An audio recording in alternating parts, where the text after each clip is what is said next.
ইরানের পারমাণবিক স্থাপনায় মার্কিন বিমান হামলায় বিশ্বজুড়ে উত্তেজনা। হামলার কয়েক ঘণ্টা পর বিষয়টি নিয়ে বিস্তারিত তুলে ধরতে মার্কিন প্রতিরক্ষা দপ্তর পেন্টাগনে যৌথ সংবাদ সম্মেলনে আসেন প্রতিরক্ষামন্ত্রী পিট হেগসেথ ও শীর্ষ জেনারেল ড্যান ক্যানি। শুরুতেই এ অভিযানকে অপারেশন মিডনাইট হ্যামার বলে উল্লেখ করে বক্তব্য রাখেন প্রতিরক্ষামন্ত্রী। প্রেসিডেন্ট ট্রাম্পের নির্দেশনা ছিল শক্তিশালী ও স্পষ্ট। আমরা ইরানের পারমাণবিক কর্মসূচি ধ্বংস করেছি, তবে ইরানের সেনা ও জনগণকে লক্ষ্য করে অপারেশন চালানো হয়নি। প্রেসিডেন্ট ট্রাম্প 10 বছর ধরে বলছে ইরানের পারমাণবিক অস্ত্র থাকা উচিত নয়। অপারেশন মিডনাইট হ্যামার পরিচালনায় ইরানের পারমাণবিক উচ্চাকাঙ্ক্ষা ধ্বংস হয়েছে। ট্রাম্পের নেতৃত্ব ও প্রতিশ্রুতির জন্য ধন্যবাদ। সংবাদ সম্মেলনে প্রশ্নোত্তর পর্বে মার্কিন শীর্ষ কর্মকর্তা জানান, B-2 বোমারু বিমান দিয়ে ইরানের পারমাণবিক স্থাপনায় নিখুঁতভাবে হামলা চালানো হয়েছে।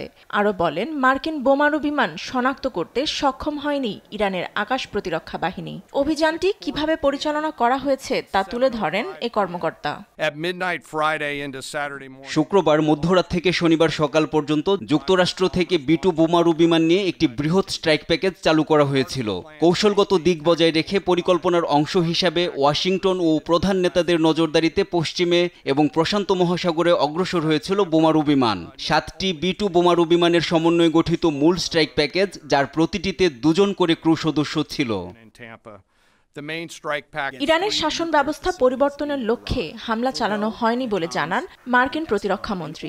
ইরানের পারমাণবিক কর্মসূচি বন্ধ করাই ছিল অপারেশনের মূল উদ্দেশ্য। পেন্টাগনের সংবাদ সম্মেলন শেষে তিনি আরও বলেন, ইরানের জন্য এখনও খোলা আছে আলোচনার পথ। অন্যদিকে ভাইস প্রেসিডেন্ট জেডি ভান্স বলেছেন, প্রেসিডেন্ট ট্রাম্প কূটনৈতিকভাবে সমাধানের আশা রাখেন। ইরানের সঙ্গে দীর্ঘমেয়াদী সমাধান চায় যুক্তরাষ্ট্র। ফাতেমা তাসনিম, নিউজ ডেস্ক, দেশ টিভি।